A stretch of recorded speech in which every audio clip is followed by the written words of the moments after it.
Okay, so I'm back with my monthly profile update. I didn't do one last month because I'd only played one game, so I thought there's no point. I'll wait until I've done a few more games, and I've done a few more now, so I'll do 2 months at once. So this is for June and July. So as you can see on the screen, I've played an extra 6 games. I've completed 4 more games. My completions dropped from 82.72 to 82.66. I've got an extra 74 unearned trophies. My trophies per day's dropped slightly from 6.31 to 6.29 trophies per day. Got quite a few hundred more views. I don't know if that's people who are subbed looking at my profile or if it's just me. I don't know. And I've gone down about 47 world ranks from 3,806 to 3,853. I am now 393rd in the UK, down from 388. But I have got 5 extra platinums, which I'm going to go into in a minute. But first, I'm going to quickly go to the stats and just look at my average rarity has gone from 38.69 to 38.67, so not much of a difference. And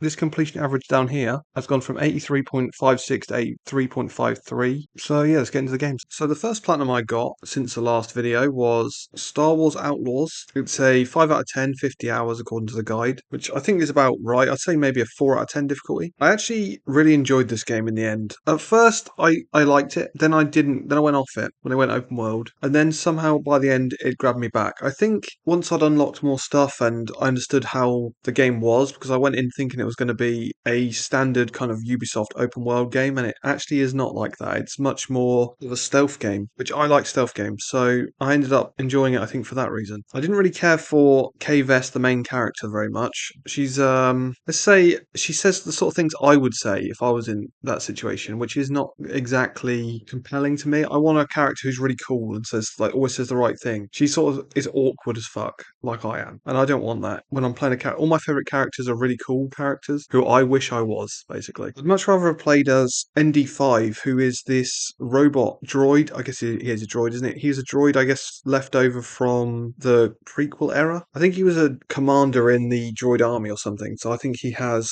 a higher intelligence. Maybe he's been upgraded, I can't remember exactly, but he's basically like a gunslinger cowboy. I think it would have been much cooler if that was the game. It was like Red Dead Redemption in space. I think that would have been much more cool. I did like little Nix, who's this little dog cat hybrid alien thing. He's just really cute. So I mean, I just like, if you've got a little cute dog cat thing, how can you not like it? He's pretty overpowered when you get into stealth as well. You just like send him over. The guards get distracted by him. You can then blast another one with your stun gun and then sneak up behind the guard he's distracted. He's pretty OP. The story was alright, nothing amazing, I'd say. The thing that was kind of disappointing is how the actual ship combat works, where you just go. I thought you'd actually could fly from the planet up. It's just a cutscene that shifts basically from on the ground to in space. The space combat was okay, not amazing, and that is one of the trophies. I'll go into the trophies. The hardest trophy, I guess, is defeating each capital ship without taking hull damage, which the capital ships don't actually always spawn in. They're basically in space. There's a certain chance that they'll spawn in each time you fast travel there, so you just have to keep fast traveling there and then flying to a certain spot, hoping it's there. And then I think you can save once you've seen it. I think what you did is actually I saved the game, reloaded my save over and over again until it spawned. And for the actual trophy requirements, you need to make sure you don't take any hull damage. So you can take shield damage, and then once your shield's about to deplete, quickly try and fly away. I just tried to fire on the ship as fast as possible and just keep firing on it. Hopefully get an angle where it can't hit me. And I normally destroyed them pretty fast. I did die a few times, or I got hit a few times. I had to reload my save and then it wouldn't spawn, so that was kind of annoying. Another trophy that was kind of annoying, complete 40 contracts.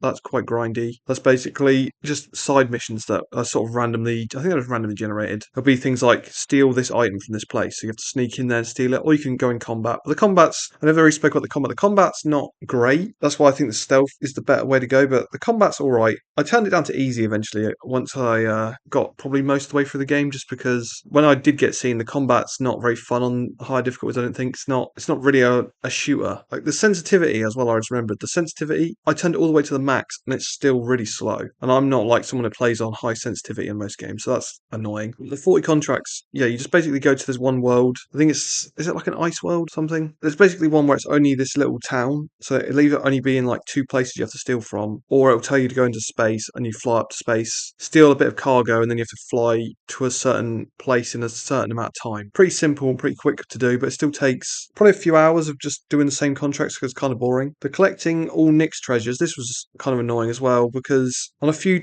occasions, Nick's wouldn't pick up the treasure. Basically, what the Nick's treasures are, there's a buried treasure that Nick can dig up, but because there's an enemy like 5 miles away, it's pretty much like in Skyrim when you're trying to fast travel and there's a mud crab 4.5 miles away. It tells you can't fast travel because you're in combat. It's the same thing in this. There's an enemy miles away, and so Nix can't dig up this treasure. So that was pretty annoying. It does have this really fun card game actually as well, mini game, which you have to do for. I think there's a trophy somewhere in here that you have to do. Sabak, I think it's called. It's basically like a card game where you have to make a pair. So you have two cards and you need to make them as low scoring pair as you can. So if you get 1-1, that's the best hand you can get. If you get 2-2, it's not as good. 3-3 is not as good, so on all the way up to 6-6. But if you don't get a pair, then it's whatever the differences between your cards are is your score. So you might get 2. If you had like 3 and 5, that would be a -2, I guess, or 2 points. I don't know. I guess it'd be 0 if it's the same. You want to try and get as low as possible because whoever's got the lowest pair wins that hand. Basically, there's a few things you can do, and that you can send Nix over to cheat and look at your opponent's cards, see what hands they've got. And then you've got these little like cheat tokens you can use to do different things, like redraw your bet, so actually you've got or draw for free, make other players put in tokens, different like powers and things you can do. Or swap. There's one that swaps it so that it's actually you want to go for a high cards pair, so you can make like 6-6, and then at the end swap it. Use your thing to swap it, so they've all been going for low pairs, and then you automatically win.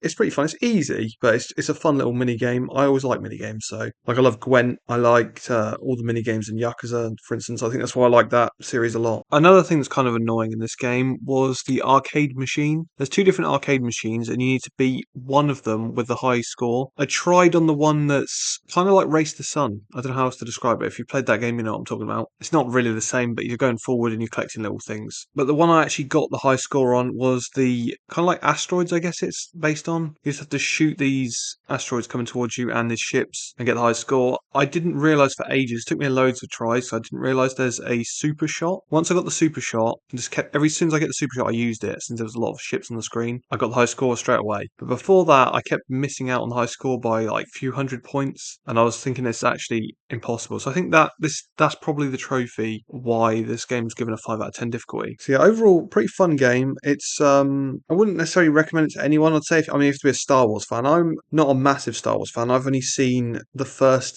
7. Well, the first set. I've seen the original trilogy, the prequel trilogy, which is what I grew up on, and I've seen the first of the sequel trilogy. I guess I don't know what it's called. Or did I say? Or maybe I saw the second one actually. I can't even remember. I definitely haven't seen the third one when Palpatine comes back or whatever. I've not seen that. The next platinum I got was Final Fantasy XVI. I also did the DLC for this as well, which is unusual for me, but as I love Final Fantasy, I decided to get the DLC. The guide time on this is a 3 out of 10, 2 playthroughs, and 75 hours to complete. I think this actually took me 130 hours to 100%. So maybe I was doing stuff that wasn't required for the platinum. Maybe I was just pissing about at times. I don't know, but I really enjoyed the combat a lot in this. Story was really good. Clive's probably my favourite Final Fantasy protagonist. It's not my favourite overall Final Fantasy game. I put it in the rankings at 10 number 1, 7 at number 2, 9 at number 3, and then I think this probably at 13 and then 16. That's what I'm going to say. This is top 5 Final Fantasy games for me because I really liked Clive and I liked the story. And the combat was fun, but I do wish it was turn-based. It was really fun in the icon battles. Those icon battles were insane. It was like God of War 3, which I think is one of the best action games ever. So any game that reminds me of God of War 3 is good. I'll say that. But that's not necessarily what I'm looking for in a Final Fantasy game. That's the reason why it's lower down, I think, for me. I just wish it was. Maybe this was a spin-off. If this had been called Final Fantasy, I don't know, Clive's Adventure or something, whatever, insert your own subtitle, and not 16, I think I would like this better, weirdly. I don't know why that is. Like, I just wish they'd kept the mainline games to just turn-based and then done all the spin-offs had been other stuff. Anyway, yeah, as I said, the story was really emotional and, yeah, probably one of the best in the series, for sure. Probably in the top, it's definitely top 4 stories. I put it down below 13 just because I like 13's party, having your other party members. Well, you do have party members with you in this game, but not very often, and you don't control them. So by the end game as well, early on, you're building your combos, and then later on, it's just spam the most powerful moves, basically. Especially when you get into the hardest difficulty, which is Final Fantasy mode, which I went through without using the rings. I know you can use rings to make this easier, which I think is why it's a 3 out of 10. Because I mean, I would say it's at least a 4 out of 10 from what the way I played it. So Final Fantasy mode is unlocked after you beat the game, and that's essentially like hard mode. That's the hardest trophy in the game. I did follow the strategies in this guide that shows use these recommended icon setups: Phoenix with Giga Flare and Flames of Rebirth, Shiva with Diamond Dust and Impulse, and Odin with Dancing Steel and Lightning Rod. Because as it shows in this guide, once you use Lightning Rod and then Dancing Steel, it builds up your Zanten Sukin, I don't know how you say that, ability. And once you get to level 5, you do like the Devil May Cry 5 Virgil blades all over the screen, and it just pretty much eviscerates all the basic enemies in the game. So you just keep spamming that throughout the whole game, and you get through it pretty fast. That's kind of the thing with the combat. I think the combat when you first start is actually more fun because even though you've got less abilities, the abilities you have are not as powerful. By the end game, you've got so many really good abilities that chain together, and you just destroy everyone instantly. I don't want to go into spoilers, but I'm going to just say my top 3 icon battles in this game. I think Titan number 1. Oh, it's hard actually, isn't it? Is Titan number 1? Bahamut maybe is number 1. Then Titan number 2, and then number 3 would be probably the Leviathan fight in the DLC. Even though I do think that one did go on a bit longer, that's why it's a bit lower down. I really like the music in the Titan fight, so I think maybe that is why that is number 1. I think I said, did I say Titan number 1? I think yeah, Titan number 1, Bahamut number 2, Leviathan number 3. I'm going to say. But yeah, speaking of the music, I don't think the music's as good in this game as the other Final Fantasy games. This feels a lot more Western score, where it's more in the background. I like the Japanese games where they use more in-your-face music, I guess. I don't like the other Final Fantasy games. I feel like they're more memorable than this. The only one so I think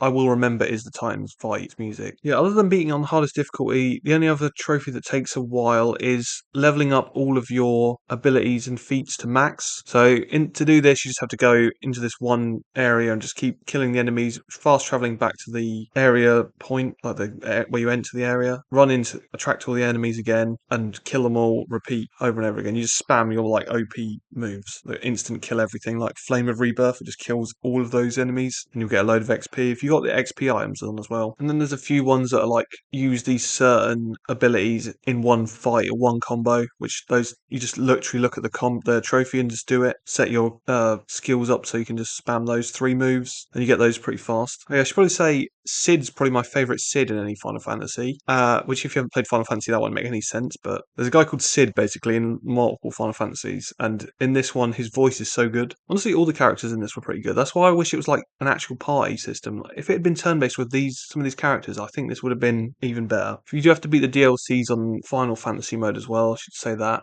They're not too hard. I will say Leviathan's was annoying because it goes on for really long, and beating him on Final Fantasy mode was quite annoying. I did die a few times on that fight. Oh yeah, and also you have to do all of the chronolith trials, which are kind of tricky actually. They're basically just combat arenas against a certain waves of enemies, and then you have a time limit that's constantly going down, and you have to, by killing enemies in certain ways, it gives you more time. They're not too bad. None of them. I would say the hardest one was Odin because I kept running out of time. Wait, do you have to actually even do all of them? Looking at the trophies, maybe you don't even need to do all of them. I did all of them. Maybe do for all curiosities. Do you have to do it for this? Yeah, you do have to. You do have to beat all the chronolith trials because you have to get all of the curiosities, which you get mostly through the side quests. And the side quests in this game as well, actually, really good. I've heard a lot of people before this game came out saying the side quests were not good. Well, before the game came out, when the game came out, saying the side quests in this were not good. I thought the side quests in this were excellent. All of them tied back into the main story. They were all characters that you'd met in the main story, and you were kind of seeing their progression because this takes place over multiple years of Clive's life, like since he was a kid until an adult, basically. So there's a few time skips, and you see the growth of the characters in their like towns and things you go back to. It's really cool, actually. The side quests I thought were really well done. You get to see about the world, like there's a whole thing about slavery, and you see how the slaves are treated. It's really well done. All the side quests are excellent. I think this is one of the games with the best side quests, to be honest. I just remembered another thing. I should probably structure this better, but you know, this is how I don't know what I'm doing. So, the thing that I remember being annoying as well about this game, you have to do all of these wanted missions, which are basically just like there's a monster killing a load of people. Go kill him because he's attacking this area, and it tells you it'll be like it's near whatever town, okay, but it doesn't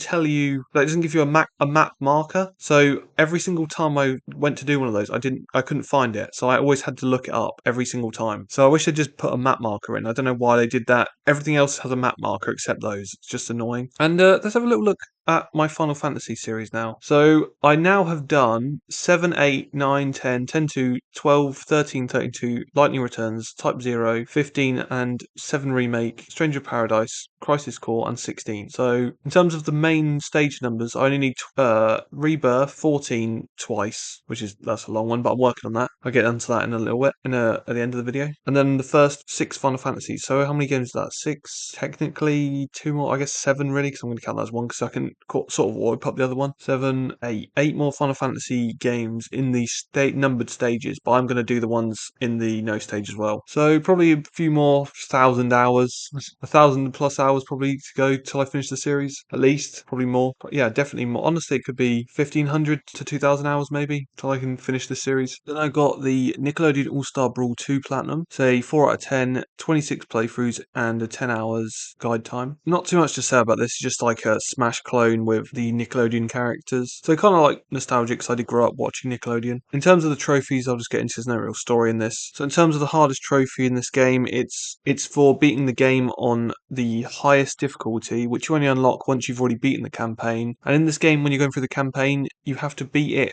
like 3 times, I think, because you get to a certain point, then it starts again automatically. It's kind of like a roguelike campaign. It's kind of weird. Yeah, you have to beat every arcade run with every brawler, which that takes a few hours. You have to beat the arcade run on the highest difficulty, which is not actually too bad. The highest difficulty is just, you can just still just spam moves. I mean, I suck at fighting games. I did this really easily, so not really too much to say about it. So I'll go on to the next game, which is Rise of the Ronin. It's 4 out of 10, one playthrough, 55 hours. I think this took me 53 hours, so a pretty accurate guide. Now, I'd heard about this game when it first came out was very buggy. It was not really buggy for me at all. It ran fine. I didn't really have any bugs at all through the whole game, so they must have fixed it, I guess. So this game's set during the opening up of Japan, which I learned about when I played Like a Dragon Ishin. I mean, I knew about it a bit before, but I didn't know too much. I looked into it a bit more when I played that game, which is what I like about this type of game and Assassin's Creed, which this is pretty much an Assassin's Creed game. It's made by the same people who made Neo, I think, but it's a lot easier than Neo. I haven't finished Neo yet. I didn't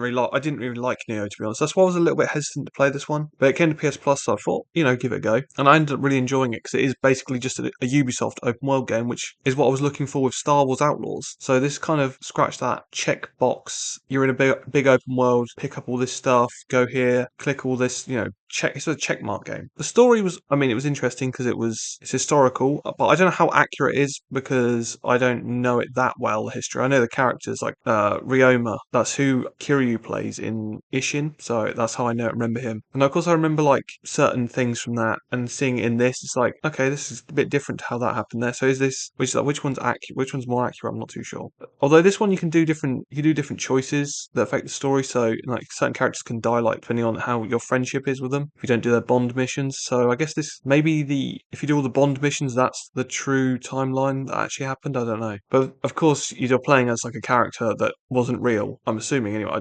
I don't think they are because you're like a ninja, so I don't think there was a ninja involved in this. I guess you're not really a ninja, but you basically are. So in terms of the trophies that take the most time, because that's nothing really that hard, are things like collecting all the cats. There's 100 cats spread throughout there's 4 different maps because it takes place over multiple time periods. Well, it's the same time period generally, but let's say, I can't remember the exact year. It starts in like 1850 something, let's say, and it finishes at 1860 something. But, I'm not exactly sure on the years. So there might be like 30 cats in one map, 20 cats in another, and it all adds up to 100 over the 4 maps. Those are basically just like feathers in Assassin's Creed, really, the cats in this. You need to complete all the bond missions, which those are like side missions with the characters. As I said earlier, if you don't do certain bond missions before certain parts of the story, characters will die. So you want to do those as you're going through. You can, if you miss them, because I didn't do all of them. You can just go back and do it on chapter select or whatever. Anyway, so you can just change your choices. Like it's got like a kind of like not heavy rain. Did Detroit? Did Detroit have this? I think it was Detroit, where it has like the butterfly effect thing, where you can go back and change one thing and then it will affect everything else later on. So it's very easy to clean it up if you just play through the story and then come back to do the bond missions. You have to play with every available ally, which when you load into missions, it'll put you in it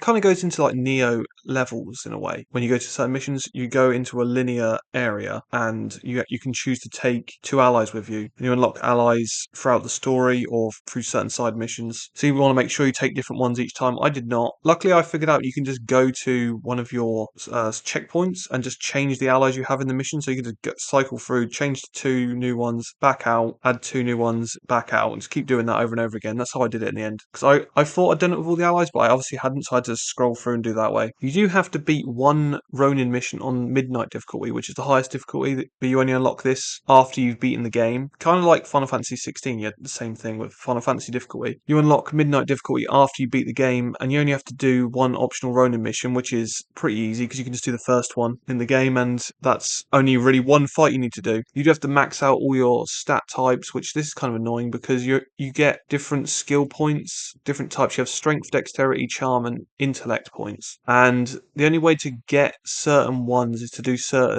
either find certain collectibles or do certain missions for people, like certain side missions, increasing your bond basically with those characters. So you give them a gift. That was kind of annoying. You have to give them a gift to level up their friendship, and you can only give them one gift, or you can give them a few at a time, but you can only give one type of gift. So you give them the gift. It wouldn't level them up enough to give you a point. So then you've got to go off and do something else, and then remember to come back to give them another gift. Yeah, it's a good game overall. The combat was pretty fun, kind of basic. I liked the glider you had, kind of Assassin's Creed 2-esque. It reminded me of is it Assassin's Creed 2 you have the glider? I think it was. Might have been Brotherhood. I'm pretty sure it was 2 though. Yeah, if you're looking for like an Assassin's Creed style game, this is a pretty good one to play. I don't know if it's better than Assassin's Creed Shadows. I haven't played that yet, so maybe that's the Assassin's Creed style game to play that's set in Japan. I don't know. I haven't played it yet. Yeah, there's also this other trophy, that cheetah beater. You have to catch 5 cheetahs while playing odds and evens, which odds and evens is basically this. It's like a dice game. It's in multiple of the Yakuza games. They put 2 dice, or they just put 2 dice in under a cup, shake it up, tip it down. You have to say if it's odd or even. You have to catch the guys cheating 5 times. You have to just accuse them of cheating, and then you do a little fight, reload, go back in, apologize, and then you just literally go and apologize again. You're like, I'm sorry, I killed everyone in here, and then they just let you play again. It's kind of it's kind of funny. It's got that open world, you can't miss anything,